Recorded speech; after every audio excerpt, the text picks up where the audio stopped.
আসসালামু আলাইকুম সবাইকে, আশা করি সকলে ভালো আছেন। আজকে আপনাদের সাথে শেয়ার করব তরমুজের আইস ললি। ছোট বাচ্চাদের জন্য খুবই সহজভাবে বাসায় এটা তৈরি করে নিতে পারবেন। দেখতে যেমন কালারফুল, খেতে কিন্তু অসাধারণ। তো আশা করব অন্য সব ভিডিওর মতো আমার আজকের ভিডিওটাও আপনাদের কাছে ভালো লাগবে। তো চলুন কথা না বাড়িয়ে আমরা ঝটপট তরমুজের আইস ললির প্রসেসটি দেখে নিই। খুবই সহজভাবে এটা তৈরি করে নিতে পারবেন। তো এখানে আমি তরমুজের মাঝারি সাইজে দুটো টুকরো করে নিয়েছি, আর এগুলাকে একটু ছোট ছোট করে কেটে নিচ্ছি। খোসাগুলো ছাড়িয়ে মাঝখানের অংশগুলো একটু কেটে নিচ্ছি। তরমুজগুলো খোসা ছাড়িয়ে নেওয়ার পর এগুলোকে আমি ছোট ছোট পিস করে কেটে নিচ্ছি আর একটা বাটিতে উঠিয়ে নিয়েছি। অন্যদিকে আমি একটা জুস মেকার নিয়ে নিয়েছি, আর আপনাদের হাতের কাছে যদি জুস মেকারটা না থাকে তাহলে কোনো সমস্যা নেই, আপনারা একটা স্ট্যান্ডার দিয়ে তরমুজের বিচিগুলো আলাদা করে নিয়ে তরমুজের রসটা বের করে নিতে পারবেন। তো এখানে আমি জুস মেকারের মধ্যে এক টুকরো তরমুজ দিয়ে দিয়েছি, আর এভাবে হাতে একটু নেড়ে রসগুলো ভালো করে বের করে নিচ্ছি। বিচিগুলো কিন্তু আলাদা হয়ে যাবে। আর এই জুস মেকারটা দিয়ে যদি আপনারা তরমুজের আইস ললি তৈরি করতে চান তাহলে এই জুস মেকারটা আপনারা যে কোনো দোকানে, প্লাস্টিকের দোকানে বা কোনো মেলার মধ্যে এগুলো পেয়ে যাবেন। তো আপনারা ওখান থেকে নিয়ে নিতে পারেন এই জুস মেকারটা।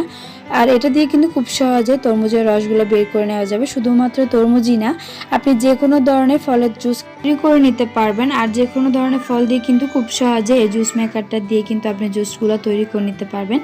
তো এখন আমার এখানে 1 কাপ পরিমাণ তরমুজের রস আমি বের করে নিয়েছি। আরও 1 কাপ পরিমাণ আমি তরমুজের রস বের করে নিব। প্রায় 2 কাপ পরিমাণ আমি তরমুজের রস এখানে নিয়ে নিব। আর এখন আমি একটা মিক্সিং বলে প্রথমে 1 কাপ পরিমাণ দিয়ে দিয়েছি, আর এখন 2 কাপ পরিমাণ নিয়ে নিচ্ছি।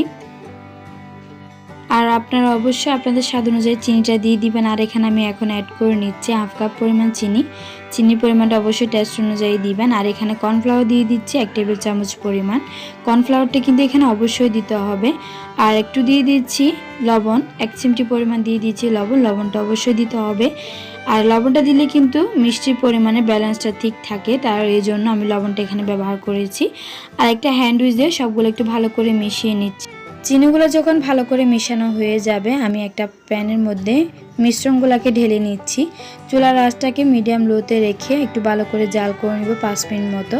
আর একটা হ্যান্ড উইচ দিয়ে ভালো করে একটু নেড়েচে একটু ঘন করে নেব। যেহেতু এখানে আমি কর্নফ্লাওয়ার ইউজ করেছি, বেশিক্ষণ সময় লাগবে না ঘন হতে। তো এখানে আমি 1 টুকরো লেবুর রস দিয়ে দিচ্ছি যাতে লেমন একটু ফ্লেভার আসে আর তরমুজের আইস ললিগুলো খেতে ভালো লাগে। তো ভালো করে নেড়েচে এখন আমার তরমুজের আইস ললির মিশ্রণটা তৈরি করা হয়ে গেছে। আর এগুলোকে হালকা একটু ঠান্ডা করে নিচ্ছি। এখন কিন্তু মিশ্রণগুলি ঠান্ডা করা হয়ে গিয়েছে। আর এখানে আমি আইসক্রিমের মল নিয়ে নিয়েছি। আমি এর মধ্যে একটা একটা করে ঢেলে দিব মিশ্রণগুলি, আর 12 ঘন্টার জন্য ডিপ ফ্রিজে রেখে দিব। আর এখন আমি একটা একটা করে মিশ্রণগুলি আইসক্রিমের মল্টের মধ্যে দিয়ে দিচ্ছি। আর এটা কিন্তু খুবই সহজ, আপনারা কিন্তু ভিডিও শেষ পর্যন্ত দেখলেই বুঝতে পারবেন। খুব সহজভাবে কিন্তু এটা তৈরি করে নেওয়া যাবে। ছোট বাচ্চারা কিন্তু খুব বেশি পছন্দ করবে।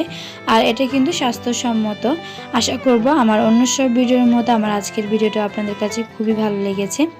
আর যদি ভালো লেগে থাকে তাহলে অবশ্যই আমার চ্যানেলটি যারা এখনও পর্যন্ত সাবস্ক্রাইব করেননি, আশা রাখবো সাবস্ক্রাইব করে আমার পাশে থাকবেন। আর সাবস্ক্রাইব করার পর পাশে থাকা বেল আইকনটি বাজিয়ে দিবেন, যাতে করে আমি যে কোনো ভিডিও আপলোড দিলে খুব সহজভাবে আপনাদের কাছে নোটিফিকেশনগুলি পৌঁছে যায়। আর 12 ঘন্টা পর এখন আমি আপনাদেরকে আইস ললিগুলো দেখাচ্ছি। খুবই সুন্দর দেখতে, যেমন কালারফুল হয়েছে, খেতে কিন্তু তার চেয়ে বেশি অসাধারণ। এই যে দেখেন খুবই সুন্দর কালার আসছে। আর এটা কিন্তু আপনারা খুব সহজভাবে বাসায় তৈরি করে নেবেন। যারা এখনো পর্যন্ত বাসায় ট্রাই করেননি, আশা করব আমার ভিডিওটি দেখার পর আপনারা বাসায় একবার ট্রাই করবেন। আপনাদের সকলের কাছে ভালো লাগবে, আর আপনাদের বাচ্চারা তো অনেক বেশি পছন্দ করবে। তো আজকে এ পর্যন্ত, সবাই ভালো থাকবেন, সুস্থ থাকবেন। আল্লাহ হাফেজ।